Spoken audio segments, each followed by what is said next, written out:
Hey guys, how's it going? It's Dane at ZIMM'S Guitars. How you doing? Hey, let's take a look at a Firefly Les Paul. Yeah guys, so here it is. This is a Firefly Classic Les Paul. And the color of this is a really nice color. I'm going to describe this as a sort of a blood red, sunburst kind of thing, where it's got the black all the way around the outside and you can see the grain and everything. It's a really nice guitar as far as its fit and finish. Everything that I see on it so far looks really good. Let's look at the back of the guitar for a second. The whole back of the guitar is that nice red color. It's got the little Made in China tag on here. It's a set neck. It's got the tuners that kind of look like imported Grovers. Yeah, Made in China guitar, but these things are really inexpensive. This is almost like probably the cheapest guitar you can find online on Amazon. And it is just your classic Les Paul design. One thing that's kind of interesting is the thickness of this guitar. Super thick. You got the binding all the way around it, and it's kind of interesting. They actually used a metal plate on the input jack right there, because a lot of times you see those are plastic. It's kind of hard to find these things on Amazon and on eBay, but right here on Reverb there's a couple. And so these are ones that people have purchased, and they're trying to sell them. Let me scroll through down here and see if we see anything that looks like this one. Oh yeah, here's one right here. So Red Burst is what they're calling it, a FFLP 2020. So this looks like the same guitar. The guy's asking $275 plus $50 in shipping. So it seems like he's trying to make a little bit of money on this one, you know, because they're hard to come by. So, you know, I guess it's not really that horrible of a idea to, you know, tell yourself, hey, I can buy this thing for $160 plus shipping, and then try to get $300 out of it. Here's one brand new for $298 with $40 in shipping, and it's at RAF Guitars. So yeah, there's a couple on Reverb.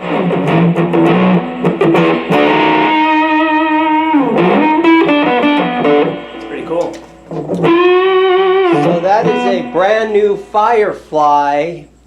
And so they call it the FFLP, so the Firefly Les Paul. And you've never seen a Firefly? No, this is the first time I've seen it. What's your first initial impressions? Well, the first impression is the fit and finish on it is really nice. The fret ends, really nice. Great looking guitar. I'd guess that's probably like a photo flame or something they do on there, or a very thin veneer. Kind of a blood red looking. Yeah, great color. Veneer, Mm-hmm. yeah. I like the Nashville style tuner. It gives a good amount of room for intonating it. Right? Yeah. And so you told me that the price on this is $159. $160 plus. That is unbelievable. Plus shipping. Yeah. And they're really hard to come by. You know, I think what they do is they make about 50 of them, and they put them on Amazon, and within like 18 hours or so, they're all sold out. Oh man, yeah, I bet. But you can see once in a while guys will buy one and they'll put it on Reverb and they'll ask like $100 more. Yeah. There's a couple of them I saw on Reverb. Yeah, it's got, I mean, this example of it from what I'm seeing, it's got great neck pitch. It's got, doesn't have a too high of a bridge on it. Right, sometimes where you see where the stop piece is so close to the bridge, right there, it rubs, the string rubs against the very back of that. Yeah. But that one is not doing that. That's great. Really nice buff job on it. Nice finish. Even the finish doesn't look extremely thick. It looks like a fairly thin finish on it. And that doesn't even look like it has a scarf joint on the neck. Would you guess it's one piece a of wood. polyurethane finish or a nitrocellular? I'd have to guess it's some kind of poly, Okay. but it's not the old school poly that they used to do. Super thick stuff. Yeah, I mean it could be nitro. It looks a lot like nitro. It's thin and it's not like the old 70s and 80s kind of poly you'd see where it was really thick and clumpy looking.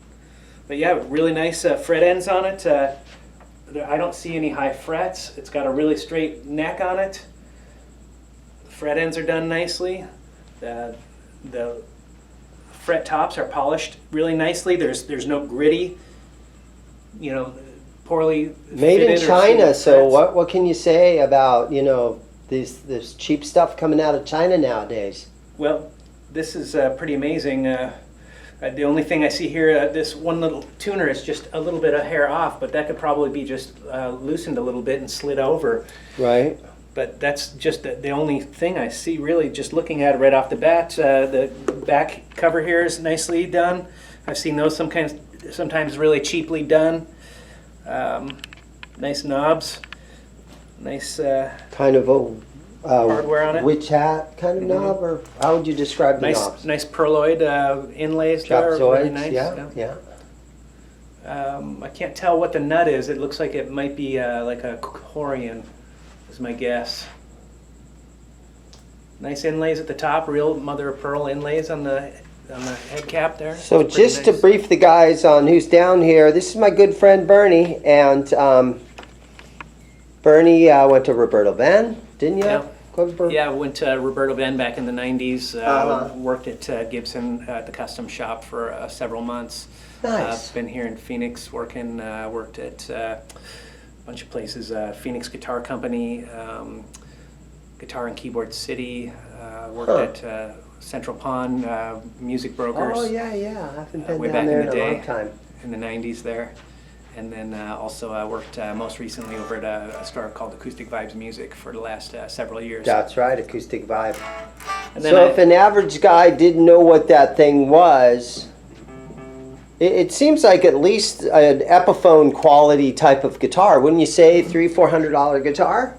Yeah, if you hadn't told me $159, I would have guessed $350 to $450 easy. Right. I can see why people are getting them and turning around and reselling them for an extra $100. I mean, that is just an amazing. They're hard to come by. Yeah, they're dirt cheap. And Yeah. that one says classic on the truss rod cover. Yeah. But they also have some that have like a contoured heel and sort of a belly cut, where that one doesn't have anything like a belly cut or anything Yeah. like that.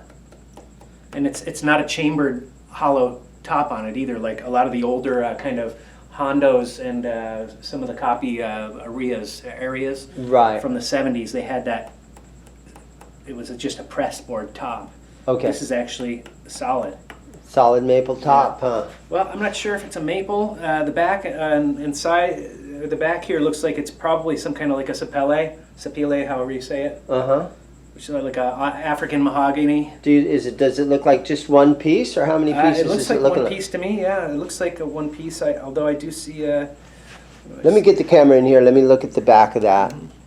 So you're thinking that's one Yeah, solid I see piece, these kind huh? of the grain lines in here lead me to believe that it's one piece because it follows all the way across. Although it doesn't make too much difference, does it, if it's one piece compared to maybe 2 or 3 pieces? No. It doesn't make too much difference, Well, huh? there's some varying degrees of opinions about it. Obviously, one piece is nice because you get the whole thing functioning as a solid unit.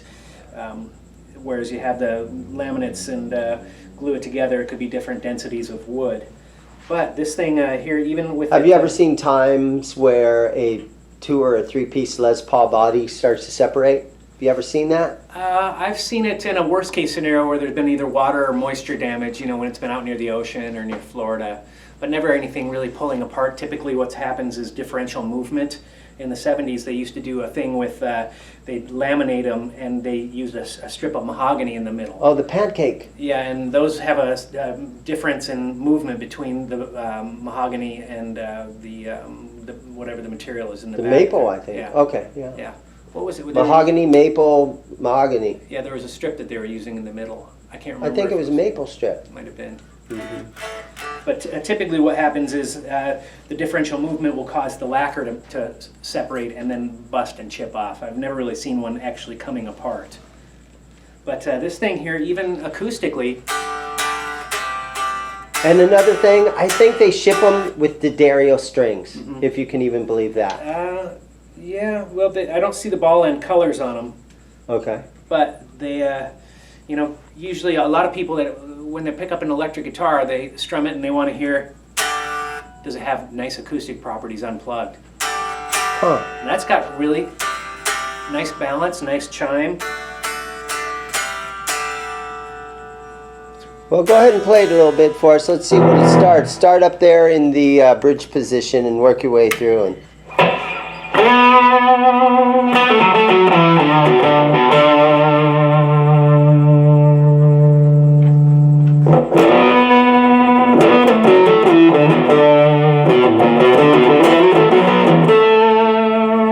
pretty nice sweep on the tone pot there.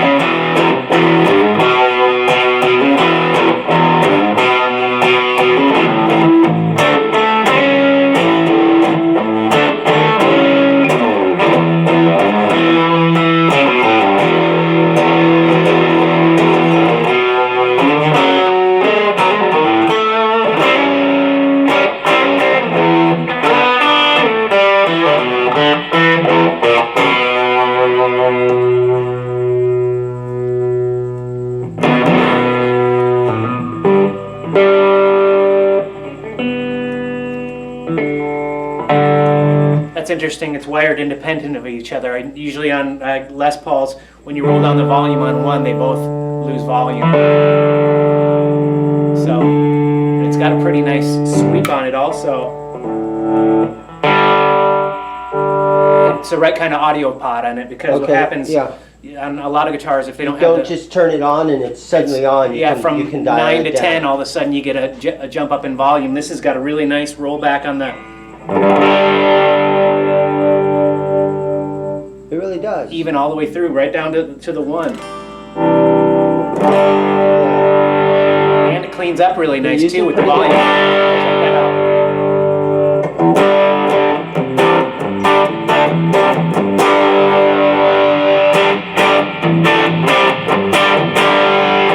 Yeah. They're using good parts, which is super surprising. Well, and you know, that's one of the things I say here about guitars. You know, the secret about building guitars is out. And there's no reason why you really shouldn't be able to put together a good guitar at a decent price.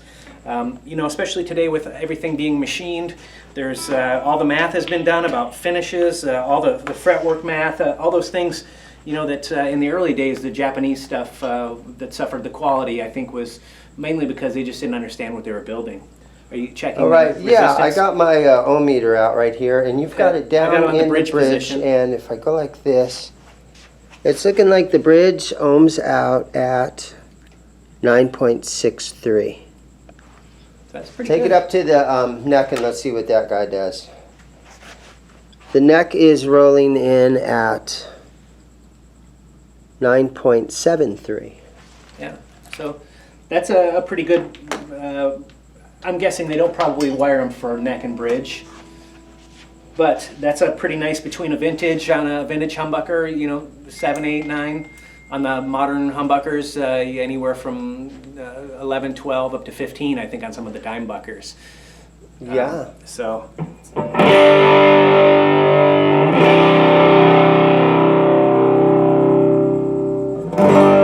Same thing here on the rhythm on the neck position. Volume rolls back, cleans up real nicely. Really nice balance. And swell all the way up through the numbers there.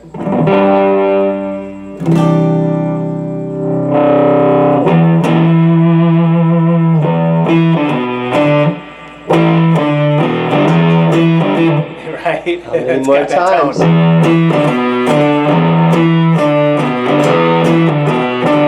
What is it?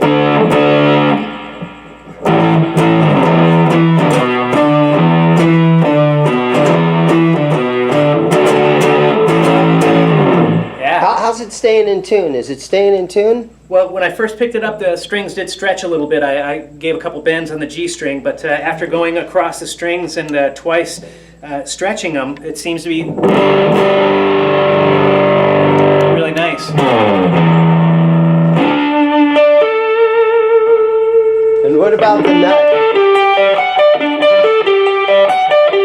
What's your thoughts on the nut? Is it cut nicely? Yeah, the nut is it's sitting below the finish there really nicely. A lot of times here on the guitars I've seen these edges get real sharp. When I do setup work, I'll usually take a file and just real lightly roll those over with a couple of strokes. But that's really nice. It's not sharp there at all. Nicely manicured. I think on the neck angle there, the headstock, it looks like it's maybe 12. I don't know what I forget what they do on the vintage Gibsons. Was it 13s or 12 or 7s something? 17 on some of the older ones that they did was the ones that the necks were breaking. They put them down to I think 12 in the 70s. That's right. To avoid, and I'm not sure about that. I know what they did change it. I forget what the exact number was. But that's a nice break angle on the nut. It looks like it's somewhere right in there, about 15 degrees. Right. Nice carved top on it. Right. It's not a flat top. All right, Bernie, so I got a little radius gauge there. All right. I'm going to guess it's, what, 12? Yeah, it looks like 12. Although it almost looks a little flatter. No, it looks like 12. Cool. Yeah, and the tuners on them are a little smaller. They're kind of a Grover type of knockoff on them, but they function really well. Okay. Yeah, they're real. That one's a little tight. I think it needs a little screw on the end here to be adjusted. Right.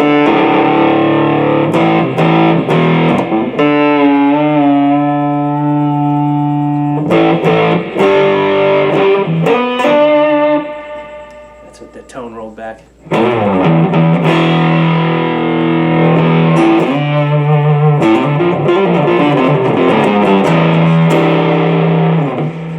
There was something I was going to play, but I forget what it was. Yeah,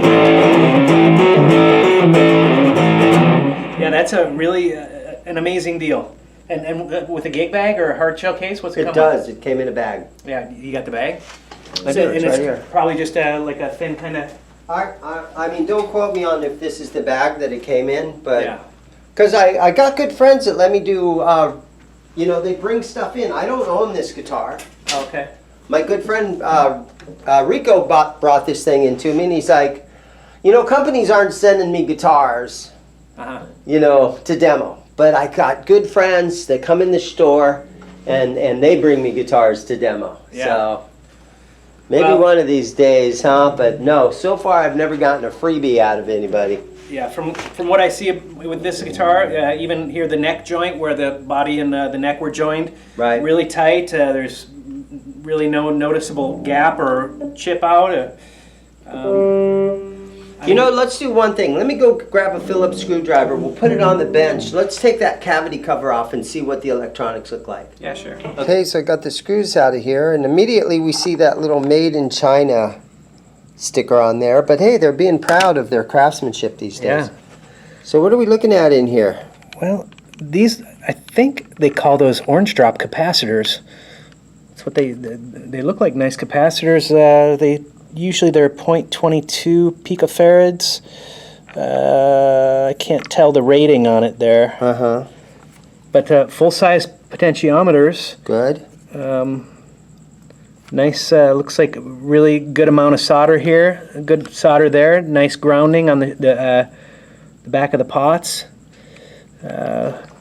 Is there some black tape right here holding something together? It looks like what they did there was they've got it looks like a 4-conductor wire for that. So you could You could split the coils. There you Yeah. go. Yeah. Looks like did they do the same thing over here? Looks Now like, the Gibson pickups would have a still braided. yeah, they're shielded. Wire. Typically the Okay. braided shielded wire. Yeah. And I don't know if this is supposed to be shielding paint on the back here. It looks like they did even put a little bit of shielding paint on it. I don't maybe see a real thin layer of it, huh? Yeah, I don't see it grounded out anywhere, but it does look like they did a shielding. And you can see here again a solid body all the way up to the top there. So That's a one-piece body. yeah. It looks Wow. like it's a one-piece neck as well. I don't see it. Oh, there's a little scarf joint actually right there. I can see it, but if there's a scarf joint up here, I cannot see it unless they're running it off the back. Oh, that's where they just glue the heel on. And then It's there's a look at those kind of cheap Grover knockoffs. Yeah. And it's also, when I played it, I like the thinner necks myself, and it was a nice thin, you can see even in it here, it's a fairly rounded neck. Doesn't have a, kind of a new, more modern flat down the center. It's, I don't know what it feels like, maybe 1 5/8 at the nut even. Do you Maybe know a what the measurement modern is? C-shape, would you describe it? Yeah, like a C or a D shape, yeah. And you're guessing 1 5/8 at the Yeah, nut? do you have something to measure it with? Yeah, let me get a tape measure. Okay, so it looks to me like it's 1 11/16. There's 1 3/4. There's 11. There's 5/8. So yeah, 1 11/16. So it's kind of wide. No, that's probably pretty standard. That's Okay. probably what a Les Paul is. I know at one point they were doing 1 5/8 on some of the 60s things. And then let's see, the string spacing actually here at the nut is, what are we measuring there? 1 3/8. 1, 2, 3, 4. Looks like it's, what do we got down here? 2 inches. This is spacing there at the saddle, from saddle to saddle, E to E. Pretty standard stuff, huh? Yeah. Even got, looks like here, a really nice metal jack plate on it. Doesn't look like a Switchcraft jack in there. I wouldn't expect it. But It's probably to just have a metal Chinese. plate, I mean, because you see a lot of plastic ones sometimes. Yeah. Yeah, it's really nicely bound here. They did a really nice job scraping back the finish on the top there. It's I'll hard to tell you tell. what, let's plug it in. You can take us out with something. And thanks a lot, Bernie, for being down here today.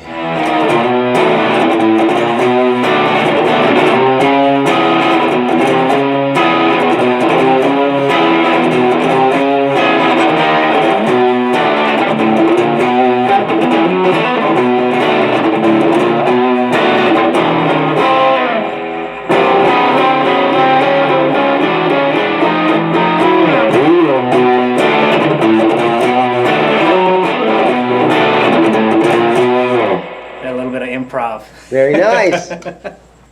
Yeah, really amazing deal. Unbelievable. If you have to buy something that you don't need, that's a great price, and who doesn't need another guitar at a great price that they don't need? So I true. want one. Yeah, so true. Yeah, it's a great deal. Great guitar. Pretty amazing. I can't believe that they're putting this kind of stuff out for $159. Incredible. Get one today. Thanks a lot for watching, guys. Later.